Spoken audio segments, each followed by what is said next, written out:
Vocês pegaram a senha também, né? Já que a gente vai sortear não.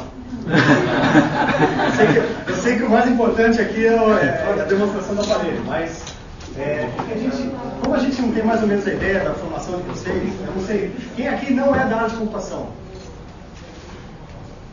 Quem é da área de computação deve ter uns 70, mais de 75%. Eu não sei se todo mundo aí já acompanha o projeto, eu acredito que quem é da área de computação, área de software livre, já deve ter um contato maior com o projeto, né? Já deve acompanhar. Mas a ideia nossa é fazer uma introdução mesmo. Então, a gente dividiu a nossa apresentação, toda a palestra vai ter 2 horas, mas a gente vai enfatizar a parte técnica, né? A parte 5, que é a demonstração, que acho que é o que interessa para quem já está acompanhando nos wikis, nos sites oficiais. A gente vai fazer uma demonstração do laptop. A primeira parte é só um histórico, rapidamente, um histórico do LPC e objetivos. A parte 2 vai apresentar as características de hardware, de conectividade do sistema operacional. A parte 3 vai falar um pouco do projeto do governo, que é o projeto do computador para aluno, né, que não é vinculado ao LPC, mas é um projeto independente, que contempla o LPC. A parte 4, a gente estende aí uma discussão sobre possibilidades de trabalhos acadêmicos, para a gente detectar quais são as demandas, o que o projeto está precisando o projeto tem constante evolução. Eu vou pedir, se você puder, primeiro fico aqui, fica mais fácil. Rapidamente, então, o histórico do LPC, pode avançar. O equipamento está saindo. Não, na verdade já tem todo o embasamento dele, já tem um embasamento teórico bastante grande por trás. Ele começou, se a gente puder dizer assim, que o LPC começou, mas em 1967 o Seymour Papert, que já trabalhava com a área de cognição, ele já fazia experiências com o uso de computadores voltados para a educação, o uso de informática, ele tinha abordagem construcionista. Não vou entrar muito em detalhes da parte pedagógica, mas ele já trabalhava com essa ideia de que os alunos deveriam usar o computador para programar. E eles programando o computador, eles aprendendo programação, eles usando o computador, eles iriam aprender como... quer dizer, eles ensinando o computador, eles mesmos iriam aprender como é que eles pensam. Tudo que o Papert coloca é não só aprender, mas aprender a aprender. É a abordagem construcionista. E tem também um pouco do Alan Kay. Né? O Alan Kay, em 68, na época que os computadores ainda eram máquinas gigantescas, ele já pensava nessa computação portátil, essa computação ubíqua, 1 para 1, e já havia um protótipo em 68 que era o Dynabook. Se você for pensar, hoje ele evoluiu para os laptops convencionais, né? Mas a ideia básica dele era que ele fosse uma extensão tua, tão acessível quanto o livro. Pode avançar. Tiveram algumas experiências semelhantes, não é nem semelhantes, são experiências antecessoras aí, envolvendo o Nicholas Negroponte do MIT e o Seymour Papert também. Em abril de 2002, no Camboja, o Negroponte pegou o Papert e foram com 20 laptops convencionais numa aldeia totalmente isolada ali no Camboja e entregaram os computadores para as crianças, numa aldeia bastante afastada, e vamos ver o que acontece. Né? E comprovou-se a teoria de que as crianças elas aprendem, independente de um conhecimento técnico de informática. As crianças elas aprendiam a usar sozinhas o computador. Elas mesmas ensinavam as outras crianças, e não só elas ensinavam as outras crianças, como elas ensinavam os pais delas a usar e acessar a internet. Né? Começou com 20 laptops, depois foi ampliado para mais 20. No estado do Maine também, o Seymour Papert convenceu o governador do Maine a fazer uma adoção massiva de laptops para que cada aluno tivesse o dele. Né? Foi a primeira distribuição em massa de laptops, foram 42 mil unidades, e o foco inicial na 7ª série do ensino fundamental.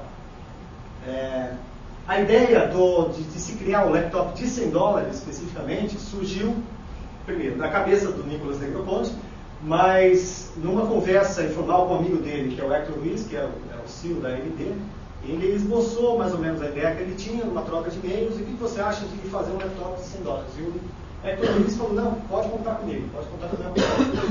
Isso em 2005. Em janeiro daquele mesmo ano, durante o Fórum Econômico Mundial de Davos, já estava o Negroponte com um equipamento, com um protótipo do equipamento, uma máquina que é diferente dessa, já apresentando a ideia. Nesse mesmo ano ele fundou a ULPC, quer dizer, hoje ele não é, ele é licenciado do MIT, ele é um professor, hoje ele é o diretor da ULPC, fundou essa ONG. Tá? E esses sponsors, que são os patrocinadores iniciais, que é a AMD, Google, Intel, Red Hat e Newscorp. Hoje tem mais algumas aí. Tem os fabricantes, tem a 3M, tem, não sei se ali estava a Marvel também. Como é que funciona o LPC? Para quem não conhece muito bem, acha que bom, a LPC está fabricando computador, ela vai vender computador. Como é que funciona? O que a LPC propõe, essa organização? Ela fica encarregada da concepção do sistema, quer dizer, o LPC, se você pegar a folha de pagamento deles, eles têm 20 funcionários. É um número muito pequeno, não é mas são as pessoas-chave. Então você tem o Papert, que faz parte, o Alan Kay, você tem uma especialista em displays, que é diretora da área de tecnologia. Quer dizer, o LPC é encarregado dessa concepção, é encarregado da filosofia do equipamento. Aqui você tem os sponsors, eu coloquei aqui do lado esquerdo, os que são menos atuantes. O Google fornece financiamento, News Corp também tem interesse, a Nortel, Brightstar. Aqui você já tem parceiros que já atuam de alguma forma no desenvolvimento. A Red Hat, ela tem a distribuição dela de Linux, que depois o João Bosco vai explicar melhor. O chip é da AMD, então a AMD também fornece o chip. A Marvell, ela faz o chip wireless, então para acesso sem fio, ela é responsável por essa parte, mais na parte de hardware, né, desenvolvimento.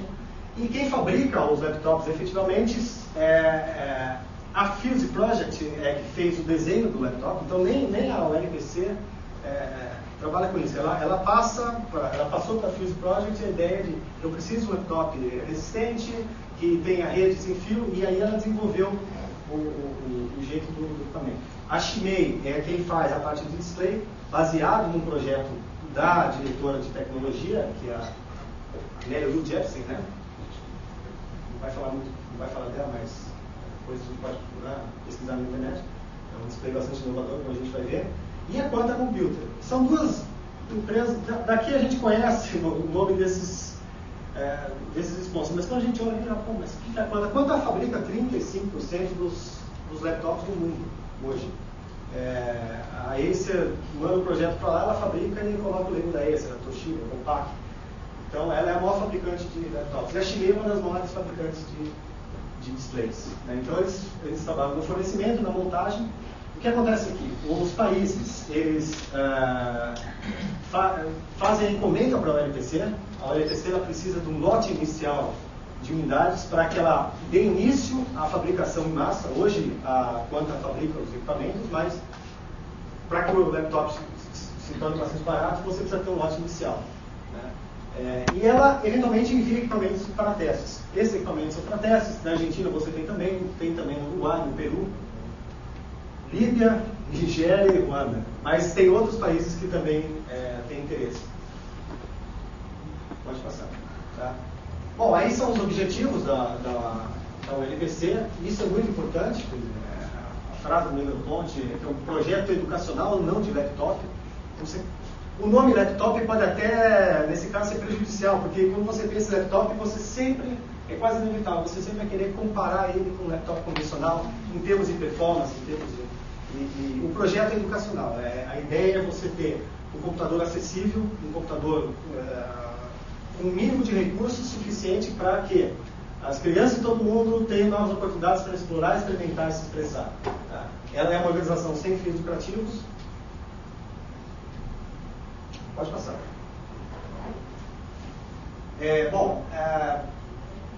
Informática e educação, aí vai existir uma diferença. A computação 1 para 1 é bastante diferente de laboratórios de informática. A abordagem de laboratórios de informática é que os alunos se desloquem para o laboratório, ali eles façam as atividades. Mas o que acontece? Hoje você vai ter, se você pega uma escola normal que tem um laboratório, quanto tempo o aluno vai ter contato com a informática? Quanto tempo ele vai? Ele vai ter cerca de meia hora por semana de contato com o computador. Às vezes até menos, porque o laboratório o aluno não acessa sozinho, ele acessa com outra pessoa, um outro aluno. Né?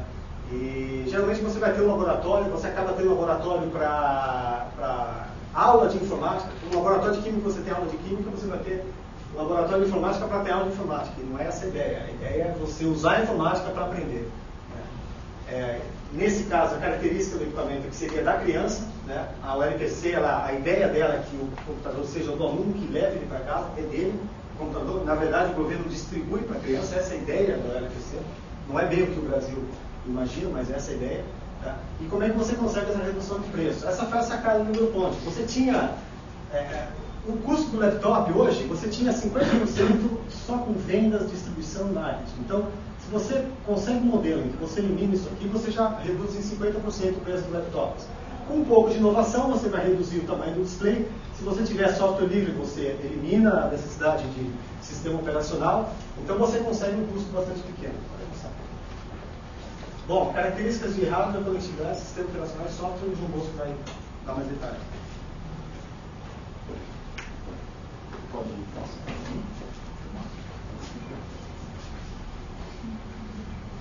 Bom, apesar de ser um projeto educacional, né, esse projeto LPC tem várias novidades tecnológicas também, tá? Bom, o processador atual que ele está usando é esse AMD Geode LX700, tá? Tem 433 MHz, ele economiza energia e tem 2 níveis de cache. Esse faz uns 3 meses que é esse processador, tá? Eles estão sempre mudando, o projeto é muito dinâmico. Assim. Ele tem 256 memória de RAM, né? E tem um HD de flash de 1 GB, memória flash. Então ele tem algumas restrições para reduzir os custos, né? O display ele é um display pequeno, né? Como vocês podem ver ali, 7.5 polegadas, mas ele tem uma resolução bem grande, que é de 1200 e 900 pixels. Então isso é uma das grandes novidades tecnológicas do laptop. Isso faz com que com que tenha 200 dpi, né? que é maior do que qualquer laptop que se tem hoje em dia. Assim. Eu não conheço um laptop com 200 dpi. Ele tem um dual mode, né? Tem um modo colorido aqui e um modo preto e branco. Tá? Porque eles tiveram a ideia de preto e branco para economizar a bateria e também aumenta a visibilidade no sol. E tem aqui não vai dar para a gente mostrar, eu acho isso. Mas se você deixar o modo preto e branco, você olhar assim, ele não dá reflexo, você consegue enxergar. Assim. É bem interessante. Só uma coisa em volta do display. Essas coisas aqui, é tudo pensado assim, naquela experiência que eles fizeram, né? Por que preto e branco? Porque eles querem. Tem alguns lugares que não tem energia. Tem alguns países na área rural que não vai ter energia. Então eles queriam um laptop que economizasse bastante na bateria, né? E também a visibilidade no sol, eles gostariam disso porque para você poder levar a qualquer lugar, né?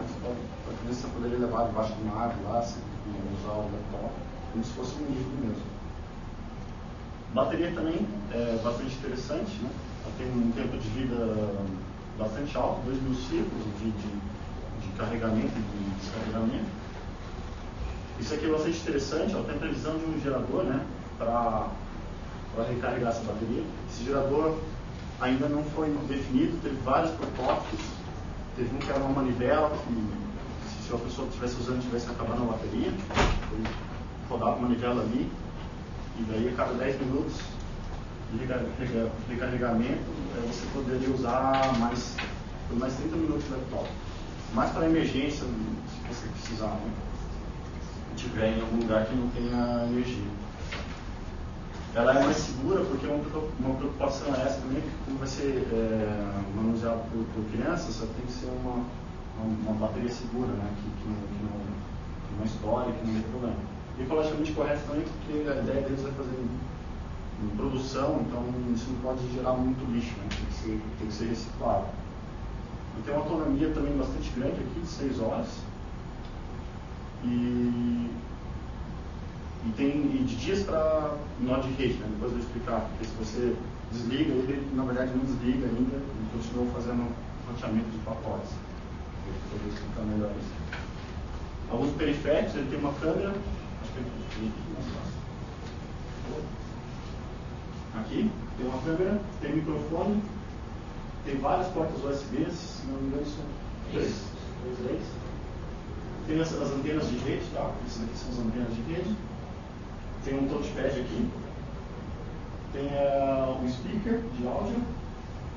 E tem uns botões aqui que eles chamam de game buttons. Se quiser fazer pôr joguinho aqui para as crianças jogar, dá para usar também. Esse aqui é uma outra característica, que ele tem um modo tablet, tá? Então, ele tem um leitor de PDF, lá, que você pode ler aqui se fosse um livro, né? Pode ser assim. Vou carregar, vamos mostrar o modo tablet. Deixa eu tentar. Aí, você vira ali. E daí você vai para como se fosse um livro, né? Um e-book. Então, bom, sobre a conectividade, ele tem uma coisa bastante interessante, tá? Que é a rede mesh. O que é a rede mesh? A rede mesh permite que os laptops se comuniquem entre si, independente de uma infraestrutura de rede, né? Então, uma rede ad-hoc. Então, isso permite que você compartilhe aplicações, tá? Ou seja, você poderia fazer, estar editando um documento de texto, compartilhar com uma outra pessoa para fazer um trabalho em grupo, alguma coisa do tipo. Conteúdos e internet. Os laptops eles continuam fazendo roteamento de pacotes quando está desligado também. Por que isso? Porque, imagina nesse caso aqui, então isso aqui está mostrando como é que funcionaria a rede mesh aqui, os computadores se comunicando entre si. Nesse caso aqui, esse computador ele acaba virando um gateway para a internet. Tá? Então, é possível que esses outros laptops acessem a internet, porque esse laptop tem acesso à internet, né? Um gateway. Só que o que acontece? Se o cara desligasse aqui, todo mundo ia perder a internet também. Então a ideia deles é que no modo standby ele continua encoteando os pacotes, então você consegue ter um acesso aí na hora. Né? Isso é bastante interessante, mas na verdade não chegou ao ponto de você conseguir compartilhar aplicações, produtos, ainda estão desenvolvendo isso. Mas já está funcionando a rede mesh. Dá para verificar que ela funciona, mas infelizmente os softwares aplicativos não utilizam essa rede ainda para compartilhar. Qual é a distância entre um computador e outro? Eles fizeram um teste de até 1 km. Um espaço aberto. Eles iam fazer um espaço aberto, ela tem um alcance bem maior do que as redes normais, né? E, inclusive as duas anteninhas ali funcionam porque uma das diferenças para os outros laptops, né? É uma antena de recepção e outra de transmissão. Porque os laptops convencionais só tem normalmente uma antena de recepção para fazer a chegada de uma rede Wi-Fi. Se vocês tiverem dúvida, quiser perguntar alguma coisa, pode me perguntar durante a transmissão. Além disso, ele tem o Wi-Fi também, tá? Então, o Wi-Fi seria uma conexão sem fio mais tradicional. Você tem um access point que distribui a conexão para os outros. Só uma coisa, acho que eu estou ouvindo. Só está baseado nesse padrão aqui, né? O padrão de mesh desses 211S. Na verdade, é um rascunho ainda, mas ele já é implementado. Então, só sobre a conectividade, toda a conectividade é sem fio, né? Não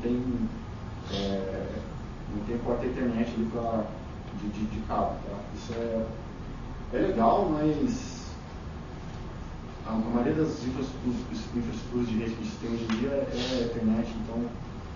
Mas a intenção disso foi mais na questão de os alunos, provavelmente numa mesma escola, moram próximos, né?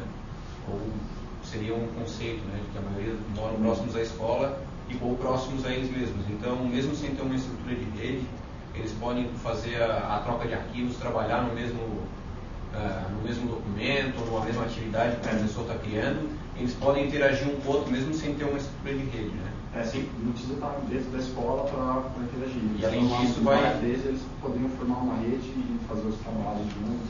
E daí vai ampliando também o tamanho da rede, né, o alcance dela, porque um vai conectando com o outro, vai conectando com o outro, como o próprio computador serve como roteador também, então conectando o outro, sendo que se um lá na ponta tiver internet, acaba distribuindo para todo mundo. Né? Bom, o sistema operacional ele é baseado no Fedora, tá? O Fedora ele é uma distribuição Linux que se originou do Red Hat, né?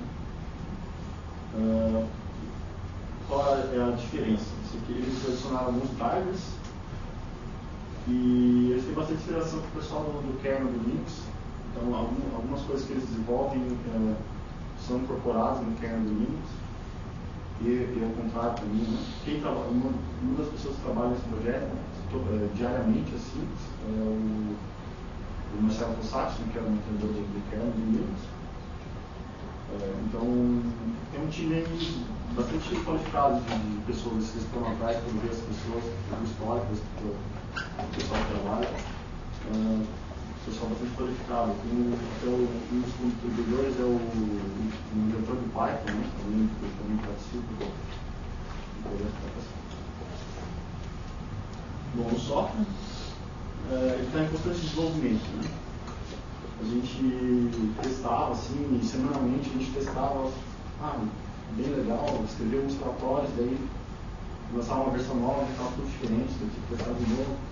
Mas é legal, está em constante desenvolvimento. Ele é baseado em software livre, né? O pessoal acredita muito na ideia de software livre. Grande parte do pessoal que trabalha com software nesse projeto veio da Linome, veio da Red Hat.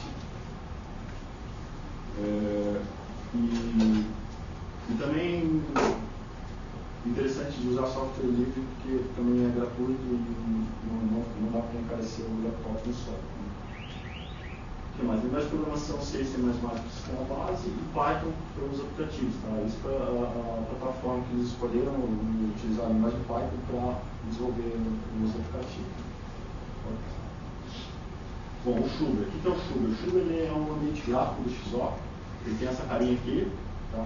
Ele é meio diferente. No começo é estranho, depois você acostuma. A ideia é que ele seja simples, fácil de usar e utilizado socialmente para promover o compartilhamento e o aprendizado das crianças que vão usar laptop. Bom, qual que é? Ele tem uma ideia de um quadro, tá? que fica aqui na borda, aqui, que você pode selecionar e desselecionar, depois a gente vai mostrar melhor. E ele chama de atividades, tá? Os programas, que não são aplicativos, mudaram alguns nomes. Então tem as pessoas, tem os objetos e os lugares. Então cada canto desse quadro é uma coisa. Aqui seria os aplicativos, tá? Que são as atividades. As pessoas aparecem nesse lugar aqui. Vocês tiram o laptop perto e compartilhando alguma coisa com ele, apareceriam nesse canto. Aqui são os lugares, vou explicar melhor o que é, e os arquivos que estão mexendo, que eles chamam de objetos, e apareceriam nesse canto aqui. Bom, isso aqui é o quadro, né? Então, não, desculpa, isso aqui, quando você entra no laptop, ele tem uma visão que é a visão de pombo, né? Que é essa visão aqui. Não, aqui tem, ali tem também. Aqui, não o pombo, tá? Então, você entrou aqui, eles inventaram um negócio que é a metáfora do zoom, né? Então, você tem aqui várias atividades que você está executando. Você pode fazer um zoom para dentro da atividade, que você passaria para cá, por exemplo. Então, você está no home, você faz um zoom, você vai dentro da atividade, uma atividade que tem dentro do laptop. E você pode também expandir, né, fazer um zoom out aí, e você consegue enxergar os outros laptops que estão próximos de você. Isso aqui são todos os laptops que estão próximos, e isso aqui tem um grupo, né, que você pode adicionar alguns laptops são laptops amigos, né? Então você tem uma visão dos seus amigos e tem uma visão de todos os laptops que estão perto. Bom, o journaling, ele tem uma maneira de organizar arquivos diferente também, que chama journaling. Você quer comentar alguma coisa? o projeto do laptop, eles prevêem um tipo de organização de arquivos diferente do que a gente está acostumado. Como é que a gente usa os arquivos? A gente faz pasta, diretório, põe os arquivos dentro das pastas. E eles imaginaram um tipo de sistema diferente, porque é muito comum o usuário novato ele acaba errando. Chega na hora, abre um arquivo, trabalha, esquece de salvar ou esquece onde gravou. Então vai ser um sistema de arquivo baseado no data. Ele grava um histórico dos arquivos abertos, das atividades que você trabalhou. Elas são arquivos, pelo contrário, isso dá para ver muito bem. A gente tem uma tira com um nome de arquivo chamado Fiches in the Sea. E aqui você tem outra versão aberta. Então essa a pessoa clica numa aba, adiciona uma flechinha, ele abre. Essa aqui é a última versão, essa aqui é a penúltima versão que a pessoa salvou, essa aqui é a antepenúltima e assim por diante. Ela vai gravando as versões anteriores. Se a pessoa abre uma aba, ele tem um registro de com quem a pessoa compartilhou esse arquivo. Os arquivos eles podem ser compartilhados. Você, por exemplo, está escrevendo um texto que você... Isso aí, na verdade, está em projeto, não está implantado ainda, está implementado, mas está dentro dos planos do LPC. Então, você escreve um texto, você vou compartilhar essa atividade com o João e a Maria. Daí eles também podem editar o texto em conjunto. Então, ele grava com quem você compartilhou essa tarefa. Você pode aplicar tags ou etiquetas ao seu arquivo, por exemplo, oceano, peixe, bolhas. Pode apagar, pode começar a partir de um arquivo que não seja o último em que você trabalhou. E também pode, no caso, mandar para outras pessoas para trabalhar junto ou para enviar de alguma forma. Não sei se para a rede mesh, porque isso aí na verdade não está implementado, mas ambos dois, uma das duas coisas novas que eles trouxeram, que a primeira é a interface de Zoom, que o João explicou um pouco, e os sistemas de arquivos. Bom, são algumas atividades que eles têm, que são os programas, né? Tem um ambiente de desenho, né? Chama Paint. Tem um editor de texto baseado no AdWord, que é o Write. Tem aqui um joguinho de Tetris, calculadora. Essa calculadora foi desenvolvida pelo pessoal da Argentina, um pessoal que participou do projeto aí. O Reach é um leitor de PDF. Tá? Tem um leitor de RSS também. E tem a câmera, que você pode tirar foto, gravar vídeo. E eles estão pensando em fazer uma atividade de videoconferência também.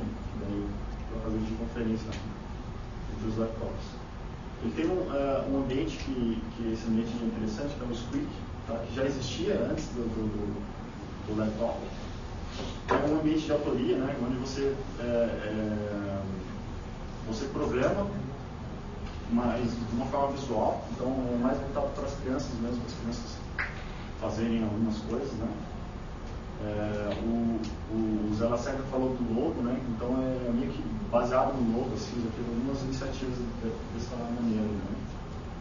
Então ele pode ser usado pelos alunos, professores, para construir animações, por exemplo, e também pode ser usado por programadores para construir uma coisa mais profissional, mas numa sala de aula, de repente, imagino que algum professor poderia programar uma animação para explicar alguma coisa de física, por exemplo, alguma coisa assim para os alunos. Então, o navegador web... Aí é interessante que é possível construir não só animações, mas simulações também. Simulações, sim. Pode colocar ali uma bola, verificar como é que ela cai... aplicar uma força em cima do objeto. Medir como é que a distância dela ao longo do tempo. Então, é um ambiente também para fazer simulações. Então, o navegador web ele é baseado no Firefox. Na verdade, ele usa a tecnologia Schwerner, né? Ele usa o engine de renderização do Gap. E tem algumas restrições, depois a gente vai falar. E tem o Tantan também, que que permite você compor músicas, né? Então, introduz algumas noções de música para as crianças. A ideia é que ainda também não está funcionando em você poder compartilhar, mas a ideia é que você possa até formar uma banda ali, um fica na bateria, o outro na guitarra ali. Todas essas aí a gente vai ver aí na demonstração. Depois a gente vai mostrar. Mas ainda não está compartilhando muito bem. Bom, além disso, eles preveem os school server, tá? Que seria um servidor que ficaria na escola para ajudar para ajudar a capacidade de conexão aí dos laptops, né? Então ele poderia prover a conexão com a internet, fazer backup dos dados também dos laptops, tá? E e fazer aí guardar aí uma quantidade maior de arquivos aí para uma biblioteca digital. O School Server, só para complementar, ainda está, o pessoal nem começou a desenvolver nada ainda, só está na fase das ideias, ainda propondo a arquitetura. Bom, rapidamente agora eu vou falar um pouco do projeto UCA. Né? O projeto UCA, como eu estava explicando, é diferente do projeto LPC. Ele contempla a solução do LPC, esse laptop, como uma das possíveis soluções de um projeto do governo brasileiro, que é o projeto UCA. Tá? Rapidamente, ele começou um pouco depois do LPC. Na verdade, a ideia da LPC, desse laptop de $100, foi o que motivou o governo a pensar nessa adoção de computadores para a sala de aula. Né? A apresentação ao presidente Lula foi em junho de 2005, foi quando o Neymar Ponte, através do assessor especial da presidência, eles se encontraram e foi apresentada a ideia oficialmente. Né? Na época, quando o presidente Lula viu, ele propôs o seguinte, que em 30 dias vamos fazer uma agenda de implementação, ou vamos definir uma agenda de como é que a gente vai adotar ou analisar essa solução. Não é 30 dias para implantar ou para comprar, mas era 30 dias para já definir uma agenda. Resultado desse encontro foi que o governo começou a se interessar e ele resolveu partir para a avaliação da solução. Quer dizer, ele queria, antes de dar um ok ou antes de fazer uma compra, ele queria ter uma ideia de como é que era essa máquina, de como é que era esse projeto. E aí que entra o nosso trabalho da Fundação CERT junto com outros 2 centros de pesquisa. Que além da gente, entrou o Centro de Pesquisas Renato Acha, em Campinas, que é vinculado ao INCT, e o LSI, que é um laboratório de sistemas integrados da USP, né? O Marcelo Zuf. Que a gente, nessa etapa de avaliação, cada centro ficou responsável por algumas atividades, embora os 3 tenham feito um pouco da atividade dos outros. Então, todos os 3 analisaram hardware, analisaram ergonomia, analisaram a parte pedagógica, mas a CERT ficou mais focada na cadeia de suprimentos, ou seja, tentar verificar a possibilidade de fabricação nacional ou ver como é que poderia se encaixar essa solução na cadeia de suprimentos no Brasil. Né? Um modelo de implantação, também um modelo preliminar de implantação dessa solução. No centro ficou mais com a análise de hardware, análise de ergonomia. Né? E o LSI ficou um pouco mais com a parte pedagógica, com a parte de reuniões, estabelecimento de requisitos que é pedagógicos e funcionais que essa máquina deveria ter. Pode passar. O problema foi o seguinte, nessa etapa de validação da solução, a gente ainda não tinha o equipamento. Já tinha foto, já havia toda aquela evolução, já haviam vários protótipos. O sistema operacional, a gente baixava 3 sistemas, 3 versões diferentes por dia. Né? E era uma versão ainda tão anterior a essa versão que existe hoje, que também não é definitiva, mas uma versão tão anterior, que era praticamente impossível você fazer um teste com criança, verificar questões de usabilidade, questões de ergonomia. Né? Fora isso, a gente não tinha equipamento, mas a gente tinha a placa-mãe. E a universidade, nessa época da placa-mãe, teve, a própria Universidade Federal solicitou ali, através da página da UNPC, solicitou também uma placa-mãe para fazer análise. Então, a placa-mãe era o que a gente dispunha da solução. O que a gente pôde fazer com ela foi fazer testes de desempenho, né, porque o processador era basicamente o mesmo, a quantidade de memória. Então, a gente fez alguns testes de desempenho usando uma outra distribuição Linux bastante leve, bastante reduzida. Né. Chegou a fazer uma avaliação com as crianças, assim, mas não avaliação da interface. Né. A gente fez uma avaliação de, vamos ver se essa maquininha, se esse processador tem potência para sustentar uma atividade. E a aceitação foi boa. Quer dizer, o que a gente esperava que fosse, está muito lento, não está lento, não, pelo contrário, elas acharam excelente. A gente chegou a simular também o pouquinho de display. A gente pegou um monitor pequeno de 9 polegadas, colhemos um pouquinho a imagem para bater com as 7 polegadas do laptop, né? E daí foi usado os testes também, para ver se as crianças não achavam os recursos pequenos, etc. Com relação ao display, o Center também fez uma análise de ergonomia, aí de um outro display, mais ou menos daquele tamanho, mas ele fez todo um estudo de quais seriam os problemas. Você olha a máquina é muito pequena, então ele chegou a fazer, o Center chegou a fazer um estudo de ergonomia do display, né, como é que seria, e ali saiu dali que um display pequeno, mesmo de 7,5 polegadas, ele ainda é pequeno Os outras soluções têm display menores ainda, mas ele pode apresentar problemas. Então daí surgiu, por exemplo, algum requisito que seria uma sugestão de uso não contínuo. Quer dizer, durante 4 horas na sala de aula, o aluno ali mexendo, não. Usar para atividades, quer dizer, usa, mexe, fecha. E lápis e papel também, se for ver, não são ergonômicos. Se o aluno ficar 4 horas, ele vai ter ler como ele vai ter ler digitando no teclado. Quer dizer, é um problema de ergonomia, é um problema que foi apontado para o governo, que deve se levar em consideração. Viabilidade de fabricação nacional, a CERT ela fez um estudo de cadeia de suprimentos atrás de fabricante, quer dizer, pegou todas as peças ali e viu, bom, o que o Brasil pode fabricar, o que o Brasil não pode fabricar, se não pode, vamos importar, como é que a gente vai montar isso aqui. E a solução a fabricação é praticamente impossível, porque o Brasil hoje não tem indústria de processador, indústria de memória, quer dizer, o Brasil para entrar nessa jogada, ele praticamente montaria um computador aqui, né? Claro que você pode, com isso aí, gerar emprego, fazer, incentivar a cadeia produtiva, mas não haveria fabricação de fato. E mesmo assim, o equipamento seria encarecido em cerca de 50%. Mesmo que a gente pegasse, se só montasse aqui, o equipamento seria mais caro do que comprado na planta lá de Taiwan. Pode passar. Dali também, dessa parte inicial, surgiram alguns resultados pedagógicos, alguns requisitos pedagógicos básicos, né?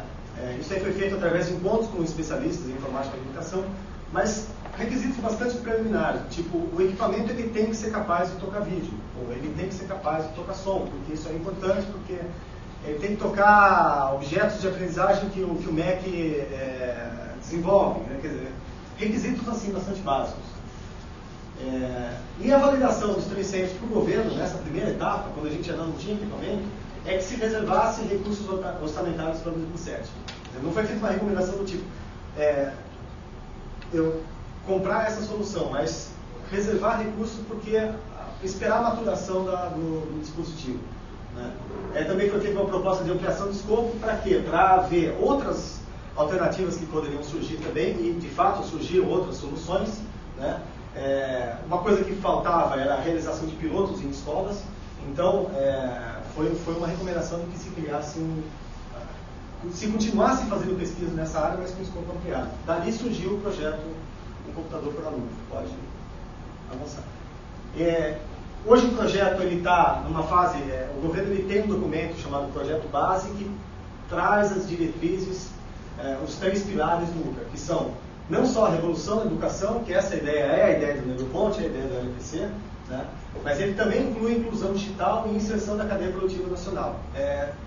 Por isso o UCA é um pouco mais abrangente, por isso que existem mais variáveis que o projeto do governo precisa avaliar, né? Eventualmente vai existir alguma não é bem um conflito entre elas, mas, por exemplo, a inserção da cadeia produtiva nacional, então vou encarecer o equipamento, então vou ter que comprar menos máquina, porque não tenho uma quantidade tão grande de lançamento. Então, balançar esses 3 pilares é uma das características do UCA.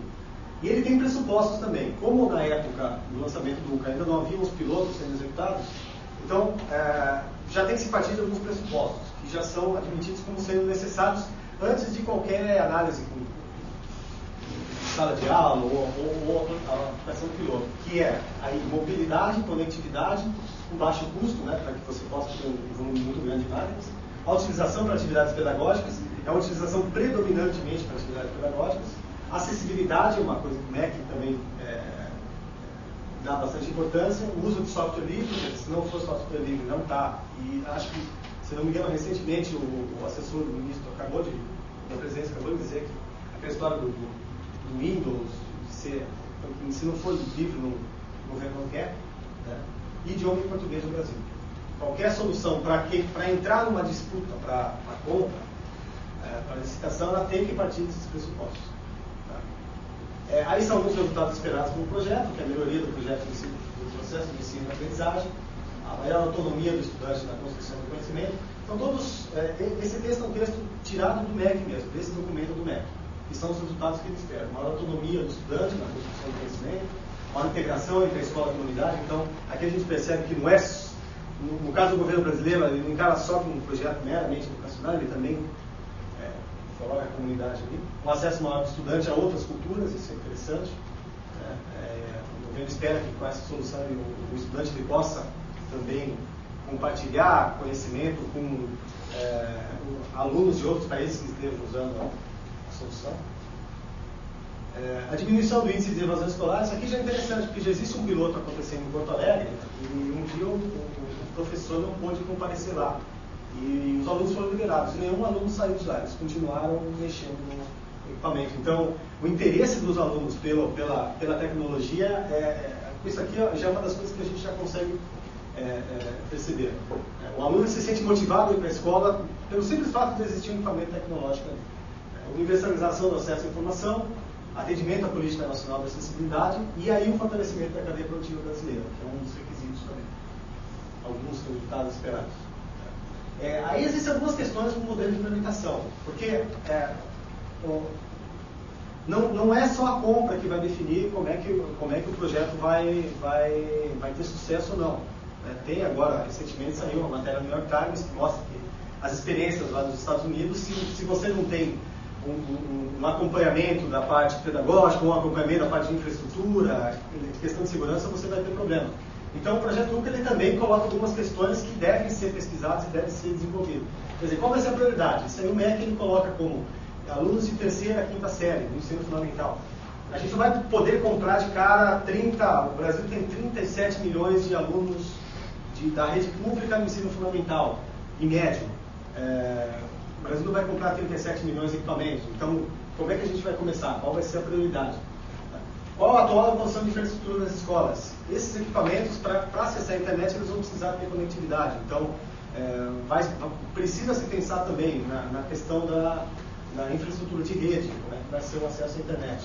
Até a rede elétrica também. A infraestrutura envolve tudo, rede elétrica, como é que vai ser...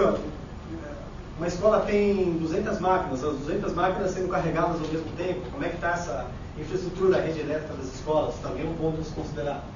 A questão de logística e distribuição dos equipamentos, uma quantidade muito grande de equipamentos. O MEC ele tem um programa do livro didático que ele usa já uma infraestrutura de distribuição.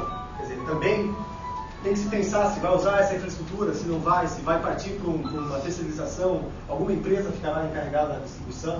Né? Então, tudo isso aí envolve uma análise do ecossistema que eu vou mostrar rapidamente. A ideia de que não se deve só avaliar requisitos pedagógicos ou não, por mais que a ideia seja interessante para ela funcionar, ela vai ter que se pensar. O modelo pedagógico, o MEC, por exemplo, ele tem núcleos de tecnologia educacionais. Esses núcleos aqui, hoje já existem, eles formam professores, capacitam professores a usar a tecnologia. Então, poderia ser uma infraestrutura usada para disseminação do projeto UCA. Né? A compra, você teria servidores ou hacks para carregamento dos laptops na sala de aula. O servidor da escola precisaria ser dimensionado, qual o tamanho desse servidor. Né? Você teria também, ali como eu havia falado, questão de conectividade, como é que essa conectividade vai chegar em casa dele. Isso aqui é muito importante, como é que vai ser a questão de manutenção desses equipamentos, quem vai ser encarregado pela manutenção. O governo vai comprar o equipamento, mas ele vai já colocar como uma pré-condição que quem for vender esse equipamento dê uma infraestrutura de manutenção. Né? O governo não vai comprar se não for uma garantia de 3 anos a máquina, então a máquina não pode quebrar em 3 anos. É todo esse ecossistema que os centros estão analisando também. E aí alguns desafios, quer dizer, a quebra de paradigma da educação, da computação 1 para 1, né, ao invés de usar o computador no laboratório de informática e passar a usar na sala de aula, a gente já verificou, quer dizer, de conversar com os professores, que eles se sentem ameaçados com a nova tecnologia. Existe muita tendência, se tem algum professor aqui que quiser dizer que não se sente, tudo bem, existem alguns que não. Mas uma maioria muito grande se sente ameaçado com a nova tecnologia porque eles não se sentem capacitados. Né? Por outro lado, eles querem se capacitar para ensinar o aluno a usar o laptop. E talvez não seja essa a melhor solução. Talvez a melhor solução seja o professor ser capacitado a conhecer o potencial da máquina, saber o que essa máquina pode, como é que ele vai colocar a pedagogia dele, a forma dele de ensinar nesse equipamento. Né? Precisa conhecer o Wiki, ele precisa conhecer as tecnologias, as formas de conexão, de comunicação entre os alunos, para que ele possa ter ideias de como trabalhar com ele. Então existe essa necessidade de formação, existem, como eu havia falado, as questões de segurança. A ideia, por exemplo, da ULPC é que forneça o laptop para o aluno leve para casa, mas no Brasil a gente vai ter que ter cuidado com questão de segurança. Lá em Porto Alegre, por exemplo, no piloto, os pais não deixaram que os alunos levem os equipamentos foram entregues para as crianças e os pais ficaram de decidir se os alunos poderiam levar para casa. Os pais não gostaram muito da ideia porque eles têm medo, porque o aluno leva, ele está no ônibus, ele vai pegar um ônibus e pode ser assaltado por causa disso. Né? Com relação à questão dele funcionar, se o equipamento for roubado, já existem questões de segurança que já foram solucionadas. Então o equipamento ele tem que fazer uma autenticação com a escola. Se um ladrão pegar e levar, o computador não fizer durante 30 dias, a máquina fica inviável. Mas mesmo assim, no Brasil a gente não sabe como é que vai ser. E aquela última parte que é atender os interesses da indústria e as demandas educacionais, ao mesmo tempo pode gerar conflitos, como eu havia dito. Bom, a parte de possibilidade. Bom, esse projeto está em evolução ainda, né? Tem bastante coisa para ser feita. Então a gente imaginou de fazer essa palestra aqui na UFSC para, de repente, se tiver o pessoal que quer fazer o TCC, alguma coisa, ou até mestrado, que não sabe muito bem ainda o que fazer, de repente poderia aproveitar algumas das ideias aqui. Na parte de tecnológica, tá? Existem bastante demanda aqui na área de acessibilidade para pessoas deficientes, né? Então, a gente tem uns links aqui, mas a gente vai disponibilizar essa palestra aí depois, se vocês quiserem baixar. O Peter Korn é um dos caras que está responsável por essa área de acessibilidade, tá? Internacionalização também, tá? Porque aquelas atividades Sugar, elas têm que ser internacionalizadas para poder ser usadas no mundo inteiro, né? Eles estão com demanda na área de vídeo, se alguém quiser trabalhar com vídeo também. Eles estão querendo criar um codec aqui open source e otimizado, porque essa máquina tem algumas restrições, né? Tem um cara que tem um projeto que chama Lives, que é um editor de vídeo, que ele também está procurando o pessoal para ajudar ele a trabalhar. Vai passar. Na área de sistema base, o responsável principalmente é o pessoal da Red Hat, tá? Então tem uma página aqui que eles têm oportunidades e o pessoal é bastante aberto. Se você mandar e-mail e dizer que tem interesse, o pessoal vai dar uma força. E tem inclusive pessoas que mandaram e-mail dizendo que tinha interesse, inclusive no laptop, né? O América, né? Bom, na parte de sistema base, otimizações geral de software, né? Ferramentas para montagem da imagem também, eles estão precisando. Um simulador de laptop para fazer o desenvolvimento. O que mais? Tem mais coisas de sistema operacional, gerenciamento de energia, gerenciamento de memória, sistema de arquivos, etc. Tem uma atividade bastante interessante, né, que chama o Develop, que na verdade é um ambiente de desenvolvimento em Python para o laptop. Então a ideia é que, se tiver, para aquelas crianças que quiserem se aventurar mais numa imagem de programação, quiser fazer um programa, eles poderiam usar esse... Quiser alterar as atividades que já estão... Ou alterar as atividades. Ou mesmo programadores profissionais, né, se quiserem usar o laptop para desenvolver. Então, tenho aqui os endereços, depois a gente passa para vocês. Pode passar. O que mais? Atividades Sugar, né? Tem um pessoal da Argentina que fez aquela calculadora, que já foi incorporado. Então, eu acho que é interessante porque, além de você estar ajudando, eu acho que é um currículo bom. Assim, né? Imagina você desenvolver um software que vai ser utilizado no mundo inteiro, se for bom e se for de acordo com o que o pessoal está esperando, eu acho que é interessante. Além de estar ajudando o projeto. Né? Então, criação de atividades é uma coisa que é bastante interessante. A gente está pensando em fazer algumas coisas nessa área também. Então, se alguém tiver interesse, a gente pode conversar aí. A Fundação CERT tem interesse em desenvolvimento dessas atividades aqui.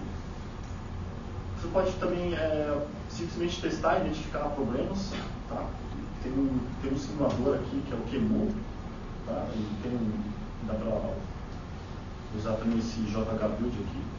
Então você simula o sistema e faz os testes e divulga nesse site aqui, né, que é um Tractor, que tem um sistema de gerenciamento de bugs, etc.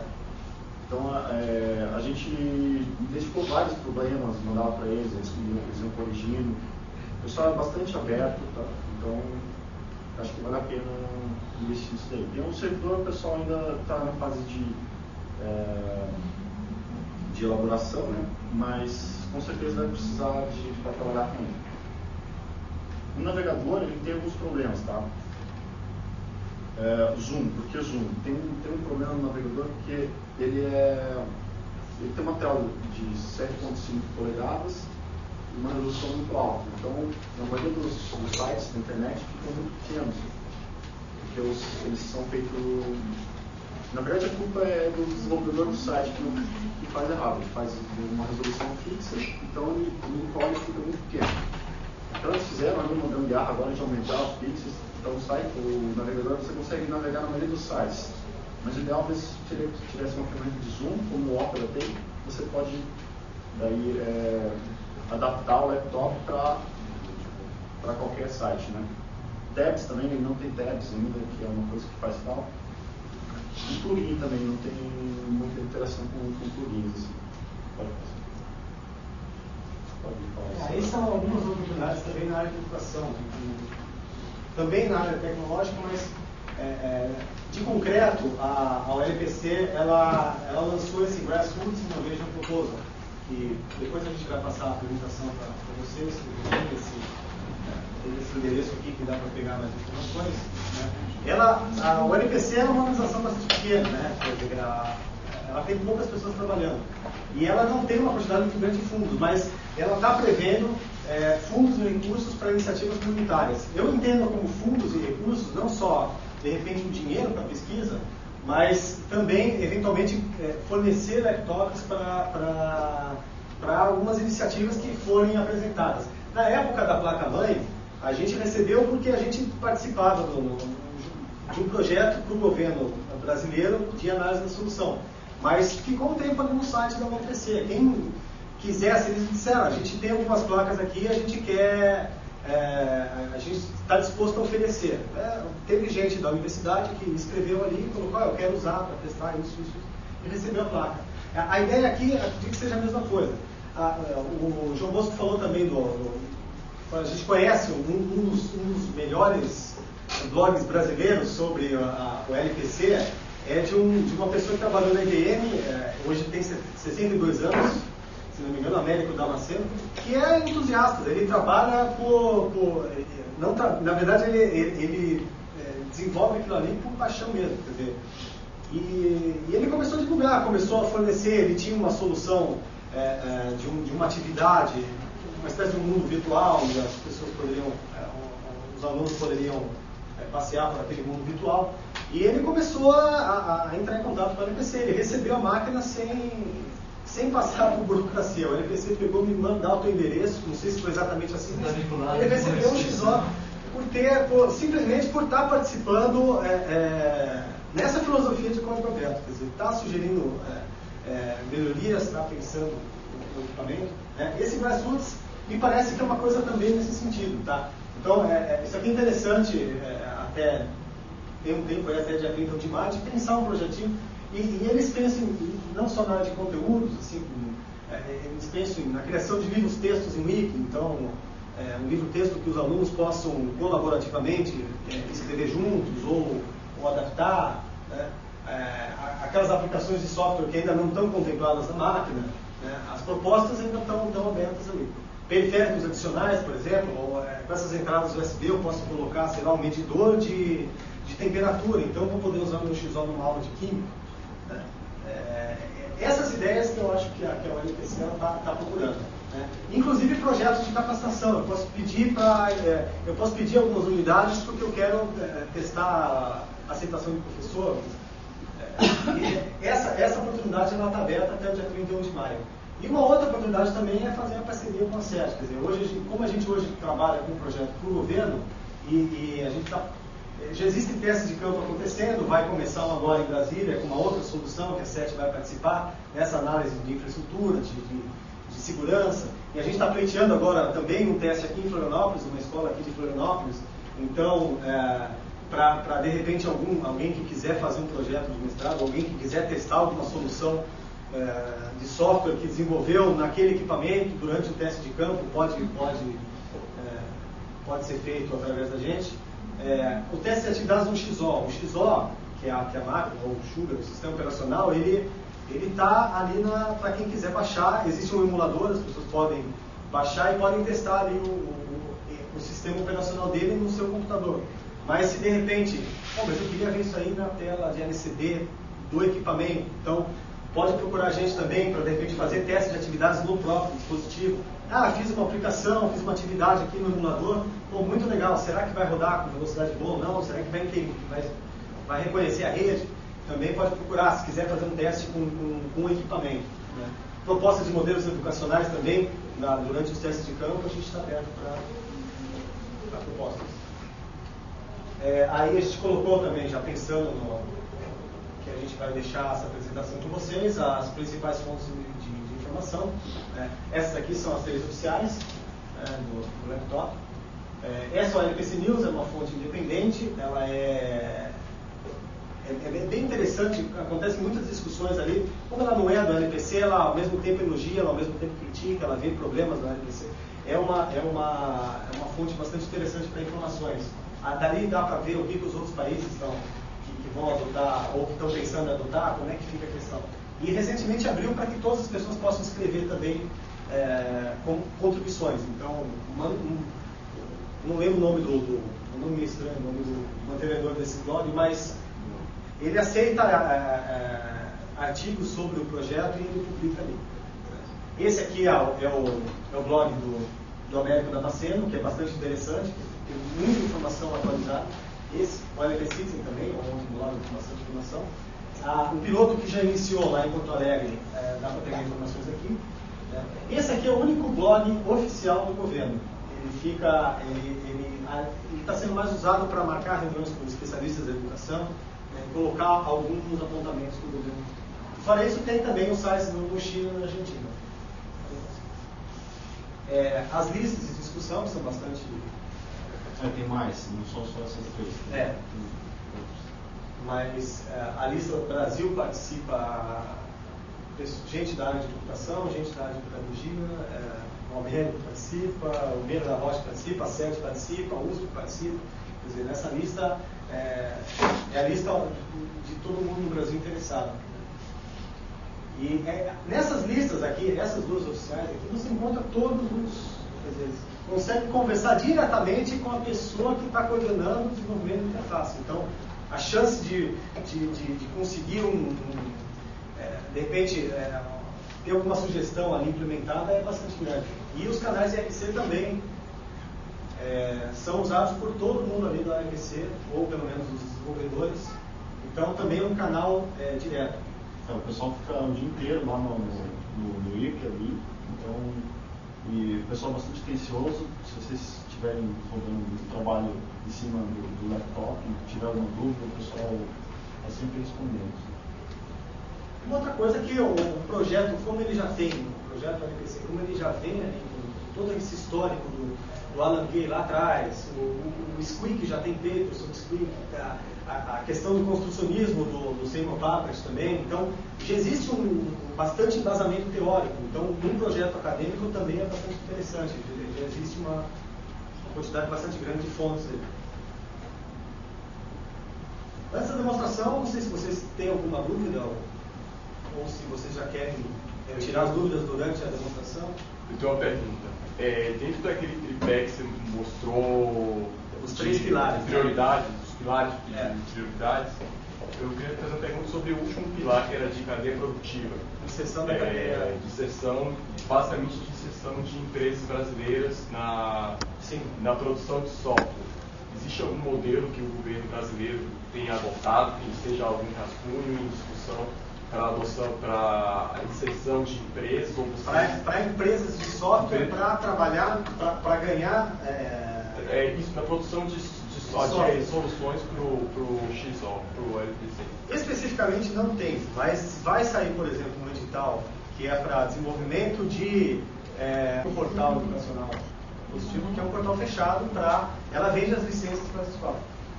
O XO ele tem um navegador. Então, nesse navegador, a princípio você pode entrar na página deles e ver um campo para login e não conseguir entrar. Não sei se eu estou te respondendo a pergunta, quer dizer, de alguma forma a coisa continua fechada. O que é interessante do XO eu acho que é muito a filosofia do código aberto mesmo. O fato de você poder... E é uma premissa do próprio projeto. É uma premissa. Só um detalhe que é o seguinte, que eles não vão, a UFC não vai entregar o laptop com software proprietário, mas ela não impede que você instale software proprietário. Claro. Então, utiliza conteúdo. Mas, assim, há uma, na minha cabeça, pelo menos, imagino se uma empresa que utiliza um modelo que não é bem o modelo do software livre do código aberto, não importa a designação, e ela utiliza um modelo que é concomitante, para mim é um choque de conceitos, entendeu? Então, eu não sei como é que eles... Tentando imaginar como é que eles estão lidando com isso. Eu acho que ele não está lidando, mas... Eu espero que lide, mas já tem isso, né? Não, assim, se uma empresa faz um software proprietário e quiser vender para o governo, não liberar o código-fonte, é perfeitamente possível. Eu acho que às vezes tem que pesar o que é melhor, sabe? Se às vezes o ganho que tu tens com o conteúdo ou com o que aquele tu está te proporcionando, às vezes vale a pena não ser tão radical a esse extremo. E às vezes flexibilizar um pouco para poder distribuir um conteúdo ou uma ferramenta que alguém desenvolveu e não quer realmente liberar o código, né? Então eu acho que tem que ver os dois lados da moeda. Eu acho que o projeto em si ser código livre é bacana, porque disponibiliza para todo mundo poder ver o que tem por dentro, mexer, fazer alguma coisa. Mas não impede que alguém realmente proponha uma solução paga que as pessoas possam utilizar também. Eu acho que não pode ser tão radical nem para um lado nem para o outro, né? Esse programa do governo que está tendo agora, que é o computador para todos, está sendo fabricado, vendendo muito, e é com software livre. Está vendendo, inclusive a Positivo está vendendo. A questão da vinda do software livre ela não é proibitiva. Não, é condição, inclusive, para participar do programa. O modelo software livre permite que você venda. A questão eu não concordo com o Gustavo, eu não concordo com o Gustavo disso, porque na minha cabeça não é factível que você entregue um software, você utilize o software num projeto tão aberto como esse colaborativo e esse software se torne fechado, por mais benefícios que esse software possa causar de impacto no projeto. Eu acho que para mim é um choque de conceitos, assim, é uma coisa que já sai do escopo da técnico e do escopo conceitual.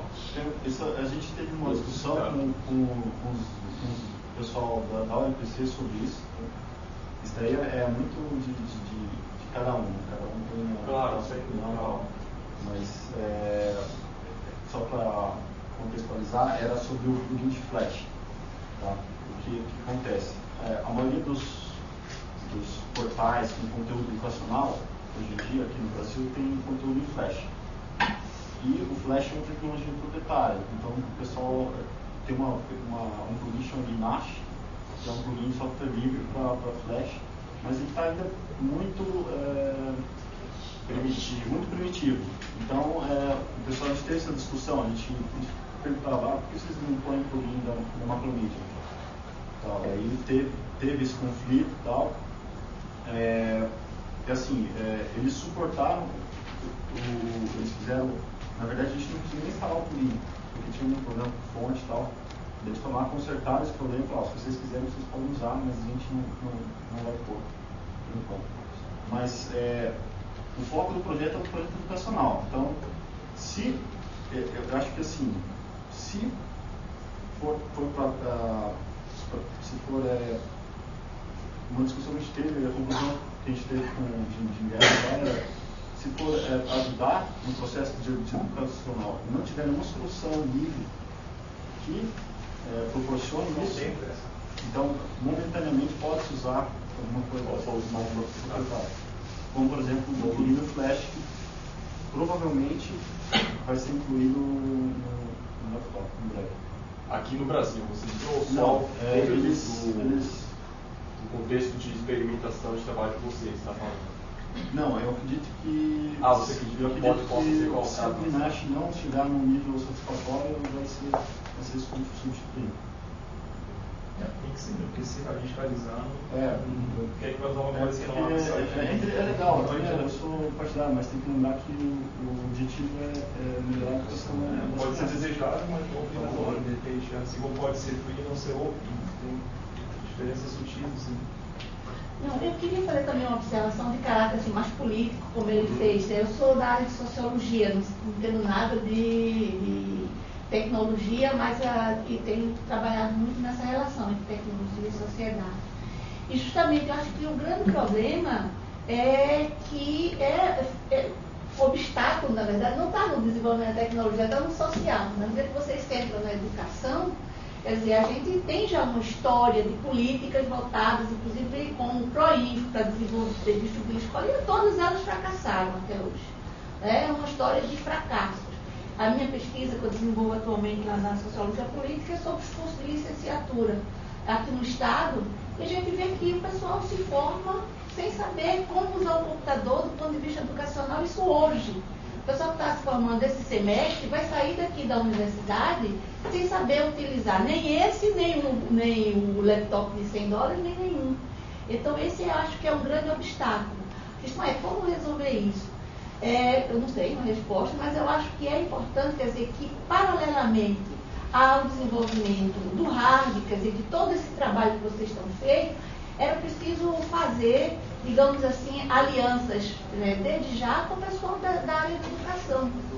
Eu acho que é muito importante que não adianta, quer dizer, essa impressão que eu tenho pela história já, que eu tenho passado desde o projeto Saci, que eu já estudei também uma experiência antiquíssima que teve lá no Rio Grande do Norte. Quer dizer, não adianta ter o equipamento pronto, tudo performante, tudo certinho, e agora vamos chamar os educadores para ver o que a gente faz. Aí é que está o problema. A sociedade nem sempre se comporta do jeito que a gente quer. Às vezes é mais fácil colocar um sócio profissional do que um diretor de uma escola. Então isso é complicado também. Por coincidência, não sei se vocês viram na Veja dessa semana, tem uma reportagem, né? E justamente a ênfase deles, em termos de desafio, é nessa área de educação. Né? Esse é o grande desafio. Né? Então, e eu acho assim, que a solução, de alguma maneira, é passar por chamar mais o pessoal da área da educação com toda a resistência que o pessoal tem. Porque justamente esse foi um dos grandes problemas dentro da linha de educação Paper, que chegou com esse discurso que a criança pode aprender sozinha, aí isso apavorou os professores, então não precisa mais dos professores. E daí não, mas já existem coisas mais modernas. Eu acho que, sobretudo para a criança, a figura do professor é indispensável. Agora, que professor? É outro professor que precisa ser inventado. É um professor que ajuda o aluno a construir o conhecimento. Exatamente, junto com esses equipamentos. Eu sou uma fã, não sou... E a participação, como é o teu nome? Tamara. Tamara, uma outra coisa que também é importante, a participação do professor, isso aí a gente percebeu de fórum, encontros com professores, é que eles, não só na parte pedagógica, não só na parte educacional, eles estão ali na ponta. Então, eles falam, quer dizer, eu tenho que impedir os alunos de entrarem com o celular na sala de aula porque eles acessam, senão eu não consigo dar aula. Quer dizer, é muito importante o papel do professor nessa discussão, porque ele é o que está na ponta. Então, ele é o que está... ele é o que entende o que acontece hoje na sala de aula e por isso ele deve ser ouvido. Mas o governo ele constitucionaliza há muito tempo, então existe esse acompanhamento. A ideia é que se façam outros pilotos com outras abordagens, né? E dali a gente consiga... Vamos partir para a demonstração? Só uma perguntinha. Essa semana eu estava olhando o site, não sei se foi Folha Online de São Paulo ou Yahoo, que na Índia eles vão começar a produzir um laptop por menos de $50, se não me engano era $37. Tá? Daí a questão é, se todo mundo começar a usar Linux, o mundo todo, eu acredito que a Microsoft se sinta comprometida. Eu fui um que comecei a usar o Windows 3.11, que eu uso o XP hoje. Se eu começasse a usar Fedora naquela época, com certeza hoje eu estaria no Linux. Será que, no caso, a Microsoft não vai ter interesse de um laptop com uma interface XP e ainda subsidiando os custos? Ela tem... Está dizendo trabalhar no primeiro... Daí não seria um... Tipo assim, a gente trabalhar com software livre não seria um pouco de PDT? Na verdade, a Microsoft está, inclusive, mudando algum foco dela, assim, né? Já está se falando em... eles já baixaram o custo para $3 para tentar fazer a implantação, né? Seria um XP na versão Lite, assim, para laptop. Eles já estão falando em abrir abrir o código-fonte do Windows, em várias outras frentes que eles estão pensando para disputar com software livre, né? Porque, na verdade, o software livre tem um agrado muito grande de ser realmente livre, não só free, mas livre, né? De poder ser alterado e poder customizar de acordo com o que tu gosta mesmo, né? Então, isso aí é um chamariz para dentro do software livre, né? E não só a Microsoft, tem a Intel. A Intel já tem uma solução. Né? Tem outro aí, é o Classmate, né? Então é um novo nicho. Surgiu 5 a 6 meses depois Mas o custo dele? mais caro. A Veja ela colocou, tem até uma informação incorreta ali, a Veja ela colocou o XO, que é o LPC, a $175. Ele é 175, mas com uma configuração melhor do que aquela que está sendo colocada ali. Recentemente, o processador, como o Augusto falou, melhorou, a quantidade de memória melhorou. Então, hoje eles têm... é muito difícil comparar um com o outro, né? São duas coisas são dois equipamentos bastante diferentes, mas hoje o XO, que está $175, ele tem praticamente a mesma capacidade de processamento do Classmate. E o Classmate ele está 250, colocado ali 250, mas o que a gente ouviu antes era que ele estaria em $400. Porque assim, talvez 250 $400 é a versão com Windows. E 250 seria a versão com software livre. Só um detalhe, a gente fala do laptop de $100, mas atualmente ele não está nos $100 ainda.